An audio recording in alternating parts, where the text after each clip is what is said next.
ഫീമെയിൽസിലെ പ്രധാനപ്പെട്ട ഹോർമോൺസുകൾ ഏതൊക്കെയാണെന്ന് നമ്മൾ പഠിക്കാൻ പോകുന്നത്.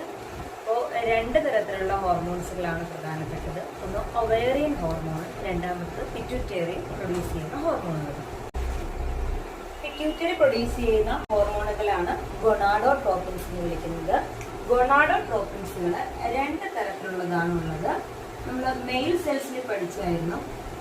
FSH അതുപോലെ തന്നെ LH. എന്താണ് FSH? FSH means follicular stimulating hormone, LH luteinising hormone. അപ്പൊ പിറ്റ്യൂട്ടറിയുടെ ഹോർമോൺസുകളാണ് ഗൊണാഡോട്രോപിൻസുകൾ. അവര് FSH LH ആണ്. FSH means follicular stimulating hormone and LH is luteinizing hormone. ഈ ഫോളിക്കുലാർ ഹോർമോൺസുകളുടെ ഫങ്ഷൻസ് ആണ് മെൻസ്ട്രുവൽ ഫേസിലെ ഊസൈറ്റിനെ പൊതിഞ്ഞുകൊണ്ട് പ്രൈമറി ഫോളിക്കിൾ, സെക്കൻഡറി ഫോളിക്കിൾ, അങ്ങനെ ഗ്രാനുലോസ ലെയേഴ്സുകൾ ഫോളിക്കിളുകൾ ഫോർമേഷന് സഹായിക്കുന്നത്. ഈ ഫോളിക്കിൾ ഫോർമേഷനോടൊപ്പം തന്നെ ധാരാളമായി ഈസ്ട്രജനെ പ്രൊഡ്യൂസ് ചെയ്യപ്പെടുന്നു. അപ്പോൾ ഫോളിക്കുലാർ സ്റ്റിമുലേറ്റിംഗ് ഹോർമോൺസുകളാണ് ഈസ്ട്രജൻ എന്ന് പറയുന്ന ഹോർമോൺസുകളുടെ പ്രൊഡക്ഷന് സഹായിക്കുന്നത്. ഇപ്പൊ ഫീമെയിൽസിലെ ഏറ്റവും പ്രധാനപ്പെട്ട രണ്ട് ഹോർമോണുകളാണ് ഈസ്ട്രജനും പ്രൊജസ്ട്രോണും. അപ്പോൾ ഈസ്ട്രജന്റെ ഉത്പാദനത്തിന് ഫോളിക്കുലാർ സ്റ്റിമുലേറ്റിംഗ് ഹോർമോൺസുകൾ സഹായിക്കുന്നു. അതുപോലെ തന്നെ ലൂട്ടിനൈസിംഗ് ഹോർമോൺ എന്ന് പറയുന്ന ഹോർമോൺസുകൾ നമ്മൾ പറഞ്ഞു മെൻസ്ട്രുവൽ ഫേസ് കഴിഞ്ഞ് 14th day after menstrual cycle ovulatory phase അല്ലെങ്കിൽ ഓവുലേഷൻ എന്ന് പറയുന്നത് നടക്കുന്ന സമയമാണ്. അപ്പൊ LH അല്ലെങ്കിൽ ലൂട്ടിനൈസിംഗ് ഹോർമോൺ അതിന്റെ പീക്കിൽ എത്തുന്ന സമയമാണ് ഈ 14th ഡേ എന്ന് പറയുന്നത്. അപ്പൊ അതിന്റെ 14th ഡേ എത്തുമ്പോഴേക്കും LH ഹോർമോൺസുകൾ അതിന്റെ പീക്കിൽ എത്തുന്നു. ഇതിന്റെ ഫലമായിട്ടാണ് റപ്ചർ ഓഫ് ഗ്രാഫിയൻ ഫോളിക്കിൾ നടന്നിട്ട് എഗ് പുറത്തേക്ക് റിലീസ് ചെയ്യുന്നത്. അപ്പം ഓവുലേറ്ററി ഫേസിൽ ഇത് പരീക്ഷയ്ക്ക് എപ്പോഴും ഈ ഗ്രാഫ് ചോദിക്കുന്നതാണ്. ഓവുലേറ്ററി ഫേസിൽ അതായത് 14th day after menstrual cycle LH level reach its maximum. അതിന് നമ്മൾ LH സർജ് എന്ന് പറഞ്ഞു. അപ്പോൾ LH സർജ് അല്ലെങ്കിൽ LH ഹോർമോൺസുകളാണ് റപ്ചർ ഓഫ് ഗ്രാഫിയൻ ഫോളിക്കിൾ നടന്ന ഓവുലേഷന് സഹായിക്കുന്നത്. ഓക്കെ, ഓവറിയിൽ നിന്ന് പ്രൊഡ്യൂസ് ചെയ്യുന്ന ഹോർമോണുകളാണ് ഒവേറിയൻ ഹോർമോൺസുകൾ എന്ന് പറയുന്നത്. പ്രധാനപ്പെട്ട ഹോർമോണുകൾ ഈസ്ട്രജനും പ്രൊജസ്ട്രോണും തന്നെയാണ്. ഇനി ഈസ്ട്രജന്റെ ഉത്പാദനം നമ്മൾ ഫോളിക്കുലാർ സ്റ്റേജിൽ കണ്ടതാണ്. ഇനി പ്രൊജസ്ട്രോണുകൾ നമ്മൾ പഠിച്ചായിരുന്നു. ഫെർട്ടിലൈസേഷൻ നടന്നാൽ അത് സൈഗോട്ടായിട്ട് മാറുന്നു.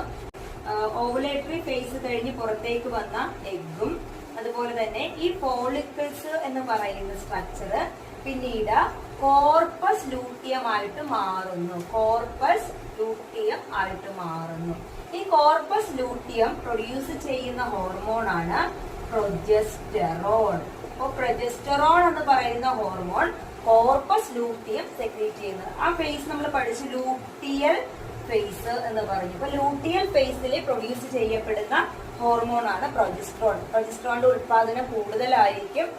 ഈ പ്രൊജസ്ട്രോൺ ആണ് എൻഡോമെട്രിയത്തിന്റെ മെയിൻ്റനൻസിനൊക്കെ സഹായിക്കുന്നത്. ഫെർട്ടിലൈസേഷൻ നടന്ന് സൈഗോട്ടായി മാറിയാൽ അത് ഇംപ്ലാന്റേഷന് സഹായിക്കണമെന്ന് പ്രൊജസ്ട്രോൺ ഹോർമോണുകളാണ്. അപ്പോൾ ലൂട്ടിയൽ ഫേസിൽ പ്രൊജസ്ട്രോൺ ഹോർമോണിന്റെ ഉത്പാദനം കൂടുതലായിരിക്കും. അതുപോലെ തന്നെ ഈ ഫോളിക്കിൾസുകൾ സെക്രീറ്റ് ചെയ്യുന്ന ഹോർമോണുകൾ നമ്മൾ പറഞ്ഞു അത് ഈസ്ട്രജൻ ആണ്. അപ്പോൾ ഈസ്ട്രജൻ ഫോളിക്കുലാർ സ്റ്റേജിലായിരുന്നു അതിന്റെ ഉത്പാദനം കൂടുതലെങ്കിൽ പിന്നീട് ഓവുലേറ്ററി ഫേസിലെ LH ഹോർമോണുകളും ഓവുലേഷൻ നടന്ന് എഗ് പുറത്തേക്ക് റിലീസ് ചെയ്യുന്ന ബാക്കിയുള്ള കോർപ്പസ് ലൂട്ടിയം പ്രൊജസ്ട്രോണിനെ ഉത്പാദിപ്പിക്കുന്നു. റോൾ ഓഫ് കോർപ്പസ് ലൂട്ടിയം എന്ന് പറയുന്നത് maintenance of endometrial lining of uterus. Pituitary ഹോർമോൺസുകളും ഒവേറിയൻ ഹോർമോൺസുകളും കൂടാതെ പ്ലാസന്റ് പ്രൊഡ്യൂസ് ചെയ്യുന്ന ഹോർമോൺസുകൾ നമ്മൾ കഴിഞ്ഞ ക്ലാസ്സിൽ പഠിച്ചായിരുന്നു. HCG ഹ്യൂമൻ കൊറിയോണിക് ഗൊണാഡോട്രോപിൻ, അതുപോലെ തന്നെ HPL human placental lactogen, relaxin തുടങ്ങിയ ഹോർമോൺസുകളാണ്. കൂടാതെ പിറ്റ്യൂട്ടറി ഓക്സിറ്റോസിനെയും പ്രൊഡ്യൂസ് ചെയ്യുന്നുണ്ട്. പെൽവിക് മസിൽസിന്റെയൊക്കെ അല്ലെങ്കിൽ കോൺട്രാക്ഷന് സഹായിക്കുന്നത്, യൂട്രൈൻ കോൺട്രാക്ഷന് സഹായിക്കുന്നത്.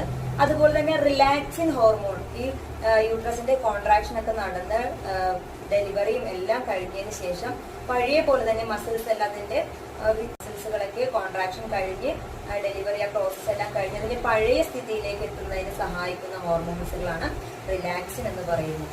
ഫീമെയിൽസിൽ പ്രൊഡ്യൂസ് ചെയ്യുന്ന പ്രധാനപ്പെട്ട ഹോർമോൺസുകൾ ഇതൊക്കെയാണ്.